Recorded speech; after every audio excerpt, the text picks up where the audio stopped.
कुछ लोग सोचते हैं कि अगर निलंबन से जुबान पर लगाम लगाई जा सकती है, सच पर लगाम लगाई जा सकती है, तो ये उनकी नकारात्मक सोच है। ये बात बिल्कुल सही है, लेकिन अखिलेश यादव जिस मसले पर इस बात को दोहरा रहे हैं, अखिलेश यादव जिस मुद्दे पर इस बात को कोट कर रहे हैं, वो मुद्दा बिल्कुल भी सही नहीं है। खासतौर पर उस देश में सही नहीं है जिस देश की अस्मिता के लिए, जिस देश की मान मर्यादा के लिए और जिस देश के लिए यहां के वीर सपूतों ने अपने प्राण दे दिए। मराठा सिर्फ महाराष्ट्र ही नहीं, पूरे भारत में छत्रपति महाराज शिवाजी को पूजा जाता है। पूरे भारत में उनकी वीरता, उनकी बहादुरी और भारत के प्रति उनके समर्पण के लिए, हिंदू धर्म और सनातन के प्रति उनके समर्पण के लिए उन्हें लोग भगवान की तरह पूजते हैं। लेकिन जब उन्हीं छत्रपति शिवाजी महाराज के बेटे संभाजी महाराज, जिनके खिलाफ औरंगजेब ने अत्याचार किए थे, वो संभाजी जो औरंगजेब को उनका जो वो औरंगजेब जो संभाजी का उनका धर्म बदलवाना चाहते थे, वो औरंगजेब जिसे मुगल बादशाहों में से सबसे क्रूर बादशाह की संज्ञा दी जाती है, अगर आप उसके समर्थन में ये बात कहते हैं तो फिर अखिलेश यादव आपके इस बात पर सवाल उठते हैं। अखिलेश यादव ने समाजवादी पार्टी के महाराष्ट्र के प्रदेश अध्यक्ष और मुंबई की शिवाजी नगर सीट से 4 बार के विधायक अबू आजमी के विधानसभा से निलंबन पर जो सवाल उठाया है, वो सवाल अब अखिलेश यादव की सोच पर भी उठ रहा है। क्या अखिलेश यादव औरंगजेब, मुगल बादशाह और भारत के खिलाफ हुए आक्रांताओं के आक्रमण का समर्थन करते हैं? क्या अखिलेश यादव क्रूरता का समर्थन करते हैं? क्या अखिलेश यादव इस बात का समर्थन करते हैं कि जब छत्रपति शिवाजी महाराज, संभाजी महाराज भारत के लिए लड़ाई लड़ रहे थे, सनातन धर्म के लिए लड़ाई लड़ रहे थे, तो तब औरंगजेब ने जो भी उनके साथ किया वो सब कुछ सही था, या उसे इतिहास मानकर भूल जाना चाहिए? तो फिर अखिलेश यादव को जवाब देना होगा कि आखिर उनकी सोच क्या है। पूरी इस मुद्दे पर बातचीत करेंगे कि आखिर अबू आजमी का अखिलेश यादव समर्थन क्यों कर रहे हैं और क्यों अखिलेश यादव को अबू आजमी के समर्थन की जरूरत पड़ गई। नमस्कार, एबीसी हिंदी न्यूज देख रहे हैं आप, मैं हूं आर मोहन तिवारी। आखिरकार अबू आजमी को उनके उस बयान के लिए जिसमें उन्होंने छत्रपति शिवाजी महाराज और संभाजी महाराज के साथ अत्याचार करने वाले औरंगजेब की तारीफ की थी, उस बयान के लिए उन्हें विधानसभा से निलंबित कर दिया गया। महाराष्ट्र सरकार के मंत्री ने विधानसभा में यह प्रस्ताव रखा था और मांग की थी कि अबू आजमी को न सिर्फ सत्र से निलंबित किया जाए बल्कि उनकी विधानसभा की सदस्यता भी छीन ली जाए। जाहिर सी बात है कि महाराष्ट्र के लिए ही नहीं, पूरे देश के लिए छत्रपति शिवाजी महाराज, संभाजी महाराज, उनका योगदान कभी भुलाने वाला है ही नहीं। अगर आज आप महाराष्ट्र में जाएंगे, चलिए आप महाराष्ट्र के अलावा दूसरे जिलों में आप मत जाइए, आप वहां का कुछ और माहौल हो सकता है। वैसे तो पूरे देश में छत्रपति शिवाजी महाराज को कौन नहीं पूजता है, लेकिन महाराष्ट्र तो उन्हें भगवान मानता है।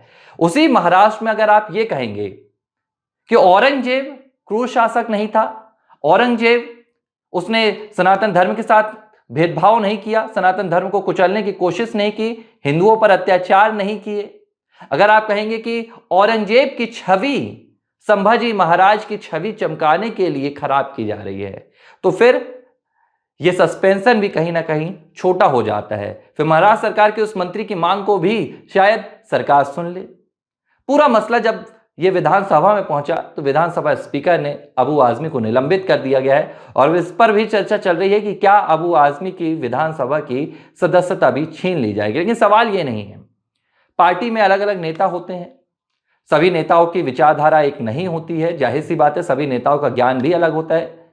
लेकिन जब कोई नेता ऐसे बयान देता है, वो जो देश विरोधी होते हैं, ऐसे बयान जो धर्म विरोधी होते हैं, किसी एक धर्म को निशाने पर लेते हैं, तो जो पार्टी का हाईकमान होता है, जो पार्टी का मुखिया होता है, ये उसकी एक सिरे से जिम्मेदारी बनती है कि ऐसे बयानों का खंडन किया जाए, ऐसे बयानों पर स्पष्टीकरण दिया जाए कि यह हो सकता है इस व्यक्तिगत नेता की विचारधारा हो, लेकिन हम इसके खिलाफ कार्रवाई करेंगे, हम पार्टी की विचारधारा से इसे दूर कर देंगे। अमूमन ये होता रहा है देश की राजनीति में। अब मैं आपको नुपुर शर्मा को उदाहरण दूंगा। नुपुर शर्मा ने जब एक विवादित बयान दिया, उन्होंने पैगंबर मोहम्मद पर विवादित बयान दिया था। इसके बाद भारतीय जनता पार्टी ने, जाहिर सी बात है भाजपा की विचारधारा किसी से नहीं छिपी है, भारतीय जनता पार्टी हार्डकोर हिंदुत्व की राजनीति करती है, लेकिन इसका कतई मतलब ये नहीं है कि अगर ऐसे बयान आते हैं जो देश में शांति को भंग करने की क्षमता रखते हैं, ऐसे बयान आते हैं जो देश की कानून व्यवस्था को भंग रखने की क्षमता रखते हैं या किसी धर्म विशेष को आहत करते हैं, तो भारतीय जनता पार्टी भी एक्शन लेती है।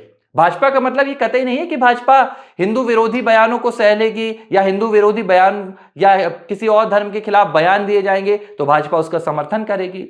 देखिए, ये हिंदू धर्म की विशेषता है, यही हिंदू धर्म सिखाता है, सार्वभौमिकता सिखाता है, वसुदेव कुटुंब का सिद्धांत सिखाता है। नुपुर शर्मा के मामले में क्या किया था भाजपा ने नुपुर शर्मा को सस्पेंड नहीं किया था, नुपुर शर्मा को पार्टी से ही उन्होंने विदाई दे दी थी, पार्टी से उन्हें निलंबित कर दिया गया था और इसके बाद उनकी राजनीति लगभग खत्म भी हो गई है। लेकिन अब अबू आजमी के मामले में अखिलेश यादव समर्थन पर उतर आए हैं। अखिलेश यादव ने लंबे चौड़े अंदाज में एक पोस्ट किया है और उन्होंने ये कहा कि क्या विचारधारा निलंबन का आधार हो सकती है? अगर ऐसा है तो यह अभिव्यक्ति की स्वतंत्रता है या परतंत्रता है। और उन्होंने यह भी कहा कि निलंबन से सच को लगाम लगाने की कोशिश की जा रही है, सच को दबाने की कोशिश की जा रही है। तो अखिलेश यादव, आप ये जवाब दीजिए, आप खुलकर देश की जनता को बताइए, महाराष्ट्र की जनता को बताइए कि आखिर आप किस सच की बात कर रहे हैं। अखिलेश यादव का ये पोस्ट आया है सोशल मीडिया पर, उन्होंने ये लिखा है और अपने विधायक का नाम तो नहीं लिया, लेकिन उन्होंने निलंबन की चर्चा की है, जो जाहिर सी बात है कि वो अबू आजमी के परिप्रेक्ष्य में बोल रहे हैं। अखिलेश यादव ने यह कहा कि सच को छिपाने के लिए सस्पेंशन को आधार बनाया जा रहा है। तो क्या महाराष्ट्र विधानसभा में किस बात का सच छिपाया जा रहा है? अखिलेश यादव को इसका स्पष्टीकरण देना चाहिए। यह सच छिपाया जा रहा है कि औरंगजेब क्रूर शासक नहीं था? यह सच छिपाया जा रहा है जो इमरान मसूद कहते हैं कि औरंगजेब तो अखंड भारत के निर्माता थे? या यह सच छिपाया जा रहा है कि औरंगजेब ने हिंदुओं के खिलाफ अत्याचार नहीं किए, बल्कि औरंगजेब ने हिंदू धर्म के लिए, सनातन धर्म के लिए बड़े बड़े काम किए? शायद ही कोई इतिहासकार ने औरंगजेब को इस तरह प्रस्तुत किया हो। हम भी इतिहास की किताबें पढ़ते हैं, लेकिन हम जो औरंगजेब को जानते हैं वो औरंगजेब मुगल बादशाहों के सबसे क्रूर बादशाहों में से एक माना जाता है। लेकिन शायद अखिलेश यादव को यह बात पच नहीं रही है।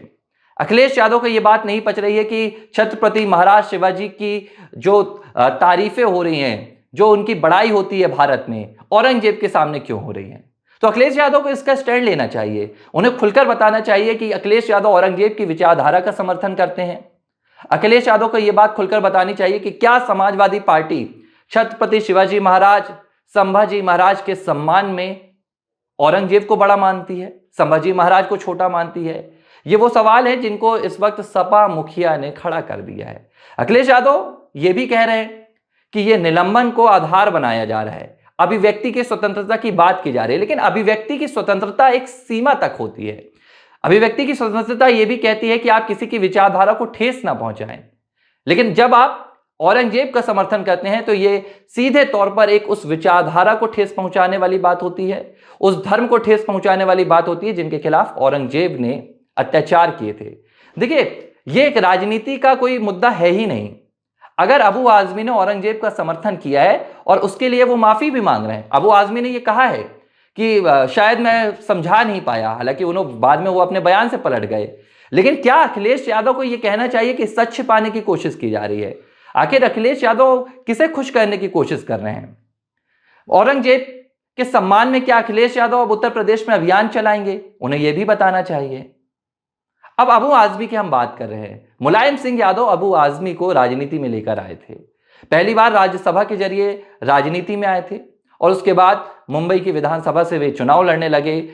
शिवाजी नगर की सीट से 4 बार जीत कर पहुंचे हैं। उनके बेटे हैं, वो फिल्म अभिनेत्री आयशा टाकिया के पति हैं और बेमिसाल संपत्ति के भी धनी हैं अबू आजमी। लेकिन अबू आजमी कहते हैं कि उन्होंने वो कहा जो इतिहासकारों ने कहा। तो इतिहासकारों ने यह भी कहा है कि औरंगजेब ने हिंदुओं पर अत्याचार किए। औरंगजेब वही शासक था जिसने भारत में जजिया कर लगाया था, उसी कर को जिसको बाद में मुगल बादशाह ने अलग कर दिया था, अकबर ने अलग कर दिया था। तो किस सच की बात कर रहे हैं अखिलेश यादव, किस विचारधारा की बात कर रहे हैं? और औरंगजेब भारत के परिप्रेक्ष्य में किस मायने में अखंड भारत के निर्माता हो सकते हैं?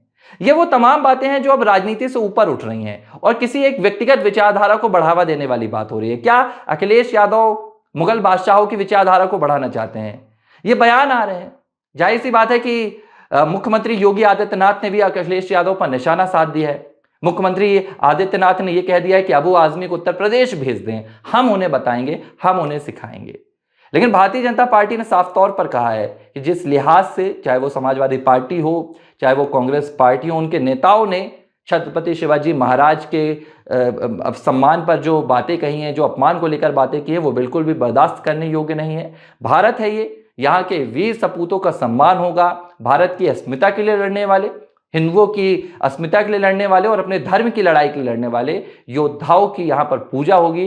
कोई आक्रांता भारत में आता है और अगर आप उसे अपना नायक बनाना चाहते हैं तो आपको इस पर विचार करना होगा कि आप उस आक्रांता की विचारधारा के एक नेता हैं या आप उस विचारधारा के नेता हैं जो छत्रपति शिवाजी महाराज की थी, जो सनातन धर्म की विचारधारा थी, जो भारत की विचारधारा थी।